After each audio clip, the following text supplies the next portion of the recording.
지금 건축주가 가지고 있는 자본이 전세를 맡긴다면 5억이고요. 매매를 한다면 6에서 7억 정도 된다고 해요. 6에서 7억 정도로 그 7억으로 90평 땅도 사고 3층 주택도 짓고 할 수가 있겠느냐 라고 물었습니다. 그 내용을 가지고 수직 타산 분석을 해보도록 하겠습니다. 출발! 안녕하십니까. 미치야 미친다 강성현 아키우노TV 박대표입니다. 반갑습니다. 저희도 이제 유튜브를 채널을 운영한 지가 벌써 1년이 훌쩍 넘었습니다. 최소 매주 하나씩의 영상을 업로드를 하다 보니까 지금 제법 영상이 많이 찼습니다. 그러다 보니까 어느 정도 컨텐츠의 유형이 나오게 되었고 유튜브를 시청하시는 구독자분들의 성향도 어느 정도 분석이 되었습니다. 저희가 나눔 행사를 하다 보니까 무리하게 요구하시는 분도 계시지만 대부분의 시청자분들은 감사하다는 말과 함께 잘 사용해주고 계셔서 힘이 좀 나는 것 같습니다. 감사한 마음의 에너지들을 받아서 그런 원동력을 가지고 계속해 오는 것 같습니다. 사실 오늘 컨텐츠 촬영을 하려고 했던 내용들은 저희 집에 들어가는 어떤 집기들 선택하고 구매를 하면서 제가 얻은 지식들을 같이 좀 공유를 하고 하이엔드 집기들에 대해서 설명을 해드리고 하이엔드 제품들에 대한 소개를 해주는 영상들이 많이 없더라고요. 이 만든 사람의 역사, 이 제품의 역사 이런 것들에 대해서 알려주는 거는 많은데 근데 금액을 알려주는 콘텐츠는 또 많이 없더라고요. 그래서 어디서 이 물건을 샀고 어디서 판매를 하고 있고 해외에서 넘어오는 배송기간이라든지 구체적이고 현실적인 내용을 가지고 콘텐츠를 하려고 했어요. 근데 수지 분석 프로그램을 한 번 더 돌리는 그런 내용을 가지고 영상을 좀 찍어달라 그런 내용들이 많아요. 그래서 그 부분을 가지고 오늘 사연을 읽어드리면서 수지 분석을 한번 같이 해보도록 할게요. 또 이것도 한번 말씀을 해드려야 될 시기도 됐어요. 왜냐면 부동산 정책이나 대출 정책들 자체가 조금 많이 바뀌었기 때문에 그 전에 제가 올렸던 영상과는 지금 조금 다를 수 있어요. LTV 비율이란 게 건물에 대한 대출 가능 범위예요. 대출 가능 범위 자체가 퍼센테이지가 너무 많이 낮아졌습니다. 지금 현재로서는 작년에 촬영할 때만 해도 그나마 조금 나았고 3년 전에는 훨씬 더 많이 풀렸었죠. 근데 지금은 부동산이 많이 묶였고 가계대출 자체가 많이 묶여있는 상황이라서 건축을 하는 저희 입장에서는 건물을 지으려고 하는 건축주 입장에서는 조금 좋은 소식이 아닙니다.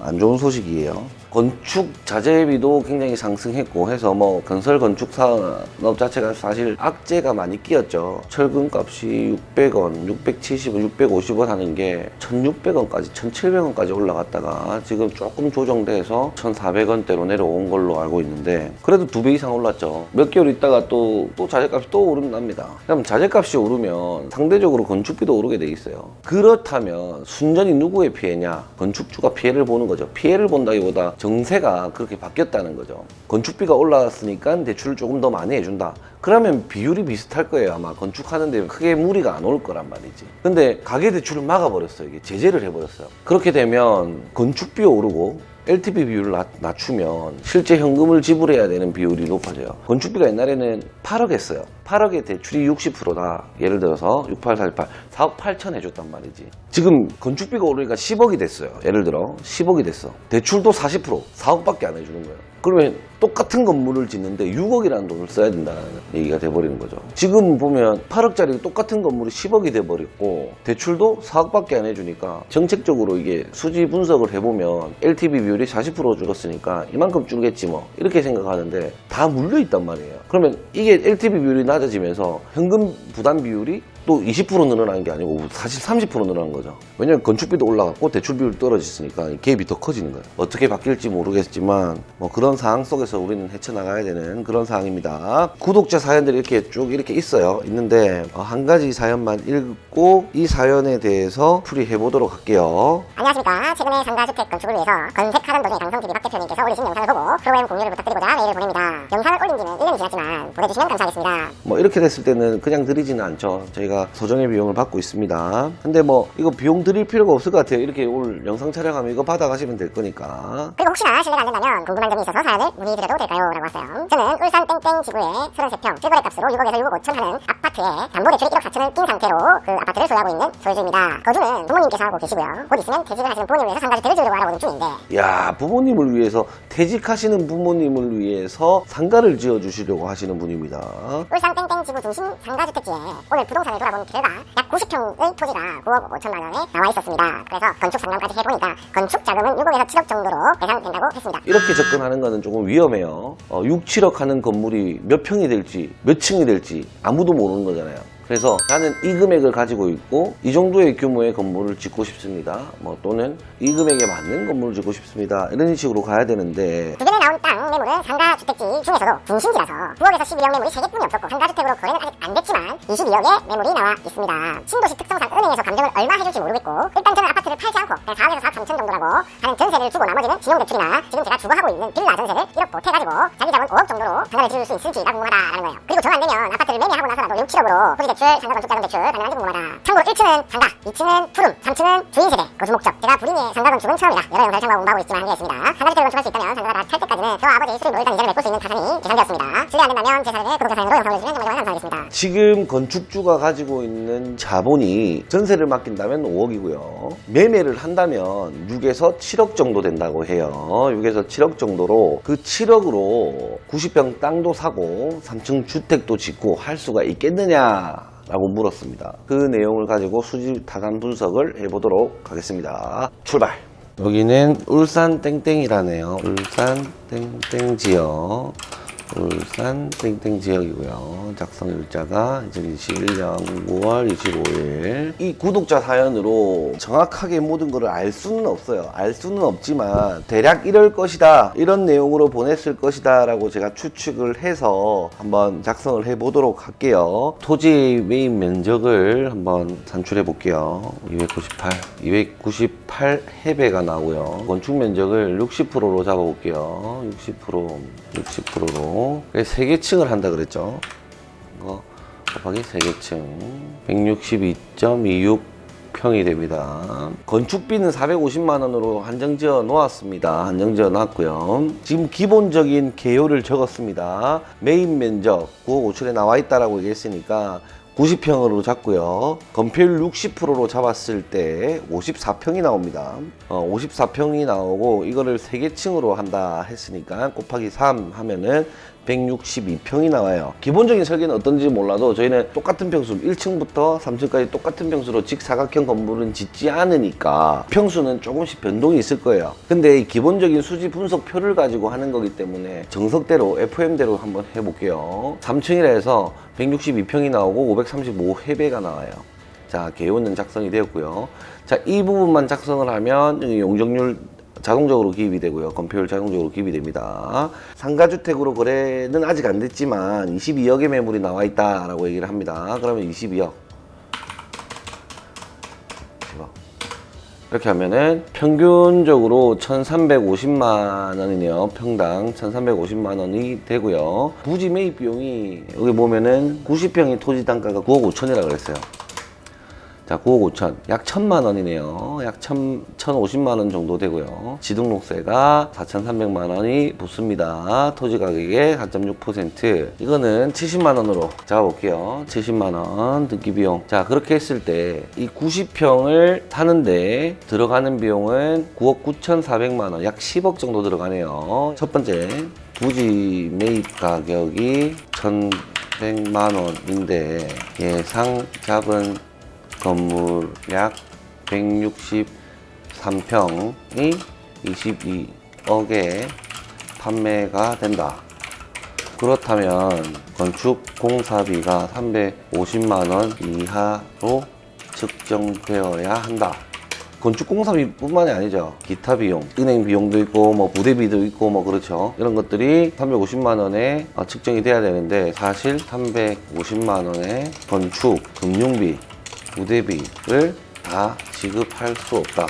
이게 평당입니다. 평당 350만 원에 평당 350만 원 이하로 측정이 되어야 되고 사실 350만 원의 건축비, 금융비, 부대비를 다 지급할 수가 없죠. 그러므로 아마 22억의 판매되고 있는 건물 예상 평형이 더 낮을 것 같다 하는 거예요. 똑같은 평수가 22억에 판매되고 있다고 가정을 한다면 1350만 원에 판매가 되고 있다는 거예요. 근데 우리가 땅을 사는데 90평을 사는데 1000만 원인데 부대비 포함하면 1100만 원인데 뭐 250만 원에 대략 250만 원에 250만 원이고 350만 원도 아니고 250만 원이네. 250만 원에 끝내야 된다. 뭐 계산상으로는 이렇게 나오죠. 그래서 제 생각은 아마 이것보다 평수가 조금 낮을 것 같다는 거예요. 뭐 한 120평, 한 120평 정도? 뭐 이리 되는 것 같아요. 뭐 정확하게는 모르겠습니다만은 대략 120평 정도 되면 수지가 조금 나오네요. 왜냐면 뭐 500만 원 잡아도 1600만 원이고 평당 200만 원은 남겨 먹을 수 있는 사항이 놓여지니까 뭐 그 정도 120평, 130평 정도 되지 않을까 하는 저만의 생각이 있습니다. 자, 그리고 지적공사비를 건축 기본 토목 전기 설비 조경 값을 450만 원을 잡았는데 이 450만 원 사실 불가능합니다. 자재값 상승으로 450만 원에 투룸 3개, 주택 1개, 상가 1개를 짓기 힘들다. 이게 무슨 말이냐면 상가는 전부 다 비어 있지 않습니까? 1층도 비어 있고 2층도 비어 있고 3층도 4층, 5층, 6층, 7층 다 비어 있어요. 맹탕이에요. 근데 투룸이 들어가거나 주택이 들어가면 준공받기 위해서 그 주택의 형태가 다 갖춰져 있어야 됩니다. 주택의 형태가 다 갖춘다는 얘기가 어떤 얘기냐면 처음 분양한다고 아파트 신축 아파트 딱 들어갔을 때 싱크대며 붙박이장이며 수전이며 세면대며 양변기며 전부 설치가 다 돼 있지 않습니까? 그 모습을 갖추어야만 준공이 된다라는 거예요. 그래서 450만 원으로는 사실 불가능한 금액이에요. 보통 1600만 원, 650만 원, 좀 작품성이 들어간다면 700만 원대 이상으로 올라가게 되는 게 건물입니다. 건축 공사 비용 450만 원으로는 부족하다. 특히 주택이 들어가면 불가능에 가깝다.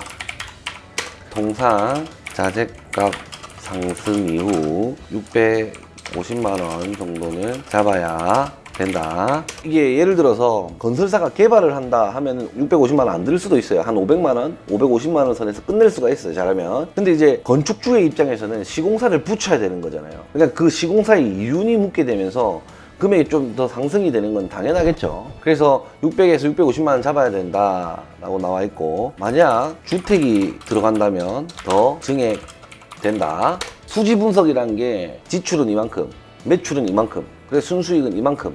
그 순수익이 높아야 그 건물의 담보 가치가 있는 거잖아요. 은행 입장에서 야, 이 건물 팔아봤자 경매로 날려봤자 돈도 안 되는데 내가 만다고 돈을 빌려주는 애한테 안 된다. 당연히 일할 거 아닙니까? 그렇다면 지출 비용을 최대한 작게 잡아주는 게 맞지 않습니까? 자, 650만 원 들어가지만 500만 원에 잡아주고 400만 원에 잡아주고 가는 거예요. 그러면 수지 분석상의 표로 봤을 때는 돈이 조금 남네? 이런 계산법이 나와요. 그리고 450만 원에서 500만 원으로 측정하는 이유가 철근 콘크리트의 경우입니다. 은행에서 어느 기준선을 정해 놓습니다. 평당. 그냥 그 기준선에 맞춰 주는 거예요. 그냥.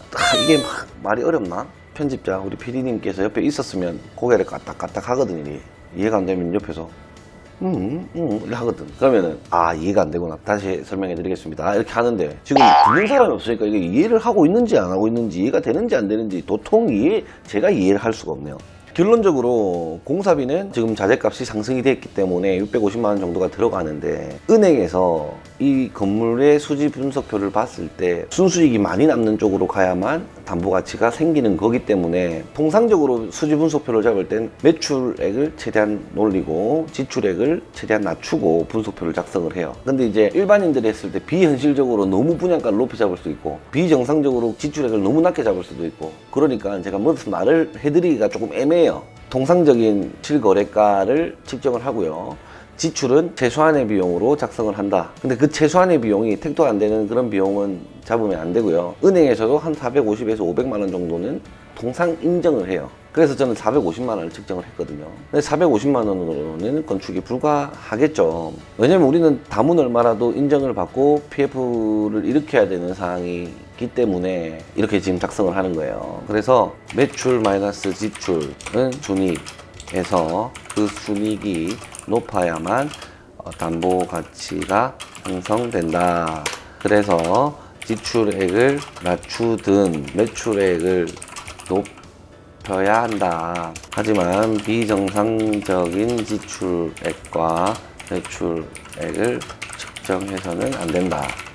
다만 지출액을 최대한 낮게 측정하고 LTV 비율을 높일 수 있는 방법으로 접근한다. 이렇게 말해가지고 이해가 되는지 안 되는지 모르겠습니다. 이해가 됐을 거라고 생각을 하고 밑으로 쭉 내려가 볼게요. 450만원 잡았다. 450만원은 아니지만 이게 낮게 측정을 한다라는 거예요. 은행에서는 보통 400에서 500만원 정도로 측정을 합니다. 그래서 뭐 600만원 해도 500만원으로 밖에 인정이 안 돼요. 700만원 적어도 뭐 500만원 밖에 인정이 안 됩니다. 대출 형성할 때는요. 그래서 이렇게 잡아가고요. 설계비 20만원, 평당 20만원, 감리비 평당 10만원 해서 이 금액을 넣었고요. 평균 인입 부담금은 한 채당, 한 세대당 30만원 잡습니다. 그래서 120만원 정도가 측정이 되고요. 요 부분 있죠. 자, 이 부분은 분양대행을 맡길 경우에 이 금액이 측정이 되고요. 도시가스를 넣어야 되면 도시가스 분담금도 세대당 한 30만원 들어갑니다. 근데 없다 생각하고 기준 잡고 가보도록 하겠습니다. 그리고 종합토지세, 지방교육세, 특별세 이 부분은 세금이죠. 세금. 민원보상비 혹시나 모르니까 민원보상을 해야 됩니다. 그리고 예비비 한 5천만원 잡아놓을게요. 공사할 때 혹시 모르는 예비비를 5천만원 정도 잡아놓도록 합니다. 자, 그렇게 했을 때 부대비가 1억 1,400만원이 들어갑니다. 1억 1,400만원. 자, 이까지 딱 작성을 하게 되면 뒤에 이 부분 있죠. 이 부분 자동 작성이 돼요. 건물을 지었습니다. 건물을 짓고 보존 등기를 해야 돼요. 자, 보존 등기비가 한 2,500만원, PM 수수료가 1,100만원, 대출금 이자가 2,100만원, 화재보험이 46만원. 이 부분도 적기만 적어 놓으면 이렇게 자동 기입이 돼요. 자동적으로 시트가 완성이 됩니다. 그렇게 되면 금융비가 5천만원. 보기 쉽게 정리를 해 드릴게요. 총 합계가 이 금액이 되는 거예요. 총 합계. 이게 총 합계 금액입니다. 총 합계 금액. 총 판매비가 이 22억이라 했죠. 그래서 순수익이 이 금액이 되는 거예요. 아, 3억 정도 남네? 아, 손해는 아니구나 라고 생각은 하시겠죠. 은행에서 매출 대비 13%가 순수익으로 남는다 라고 보여집니다. 자, 여기서 이제 우리가 해야 되는 거는 얼마가 들어갈지, 현금 자본이 에쿼티 또는 자기 자본 얼마나 들어갈지가 중요. 준공후 LTV가 총 들어가는 금액, 자, 이거 두 개 금액 얼마입니까? 이거 플러스 이거, 그리고 이거죠. 몇 프로가 되냐면 제가 숫자에 좀 약합니다. 13, 4, 2, 3, 6, 5, 1, 3, 5, 2, 6, 4, 5, 59.32%, 59.32% 정도가 되는 거예요. 이게 맥시멈이고요. 이게 지금 우리가 수지 분석한 거예요. 그러면 8억 5천 대출을 받는다고요. 8억 5,600만 원. 그러면 옆으로 넘어가 볼게요. 총 지출 비용, 토지 금액, 그리고 총 공사비에서 토지값을 빼면 공사비 9억 1,900만 원이 되고요. 기성자금 대출이 2억 5,900만 원 나온다고 가정을 하고요. 그리고 토지 유동화를 시킨다고 했을 때 토지비 마이너스 부대 매입 대출이에요. 그러면은 현금이 이만큼 묻어져 있다라고 보시면 되는 겁니다. PF를 형성시키기 위해서는 건축 허가가 있어야 된다. 그렇다면 설계와 PM을 진행을 미리 해야 한다. 미리 진행을 한다면 자기 자본에서 현금 지출이 발생된다. 가지고 있던 현금이 줄어들게 된다는 말이다. 하지만 그 프로젝트를 위해서 사용된 금액이라면 비지출 금액으로 인정해 준다 라는 거예요. 미리 돈을 썼지만 인정을 해주는 거예요. 설계하고 PM 수수료를 썼던 거를 인정을 해준다는 거예요. 대략 뭐 설계비 1억으로 잡아볼게요. 일시 100, 1000만, 10만, 100만, 플러스 PM 수수료 3천만 원, 일시 100, 1000만, 10만 원, 1000만 원 잡았을 때 이게 땅 사는데 사용된 금액, 허가와 BF를 받는데 사용된 금액, 비지출 이 되는 거죠. 이것도 기지출이 되는 거예요. 기지출. 이 금액이 현금 자본이에요. 자기 자본.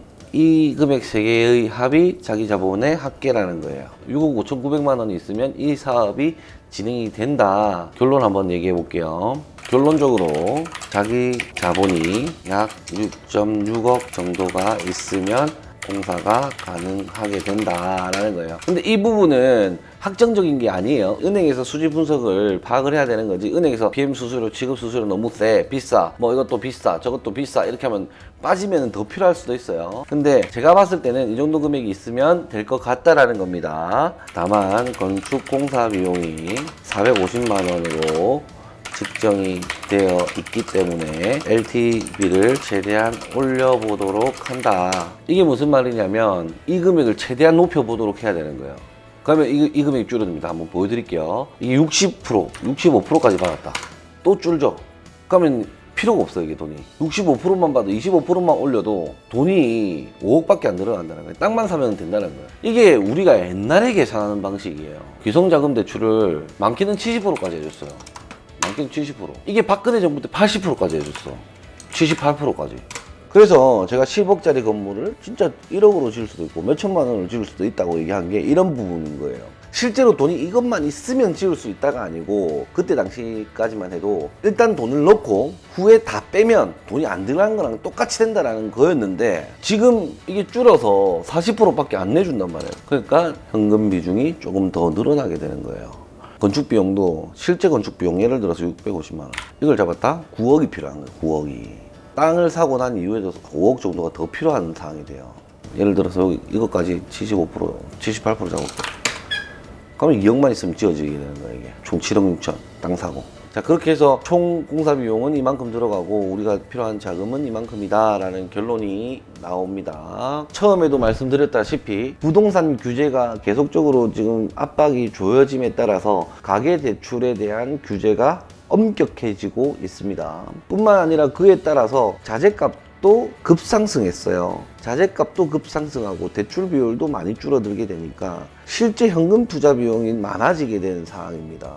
그래서 지금 현금을 많이 들고 있는 사람이 건물이나 뭐 많이 할 수 있는 상황이 돼버렸어요. 일반인들은 건물을 짓지도 못하고 집을 사지도 못하는 그런 상황에 놓여졌단 말이에요. 방금도 보셨다시피 똑같은 건물을 짓는데 LTV 비율을 80%까지만 풀어줘도 75%까지만 풀어줘도 사실 공사가 굉장히 수월해집니다. 정확하게는 건축주의 현금 자본이 많이 줄어들어도 관계가 없다. 우리가 한 현장에 들어갈 때 공종이 한 25개, 많게는 50개까지 되는데 50개 팀에 5명만 있을 때도 250명이 한 현장에서 먹고 사는 거예요. 두 현장이다 500명, 세 현장이다 750명. 그럼 그 지역에 일하시는 분들 소주 한 잔 안 먹겠습니까? 먹죠. 맥주 한 잔 안 먹겠습니까? 먹죠. 그러니까 소비 생활이 조금 늘어나게 되고 지역사회가 발전하게 되는 그런 경제 원리를 저는 가지고 있는데 아무쪼록 PF 관련된 사연을 요즘 많이 보내주시는 이유가 가계대출이 압박되면서 그 전에 제가 드렸던 수지 분석 프로그램이 잘 안 맞을 경우가 많았기 때문에 이렇게 문의를 주시는 것 같아요. 그래서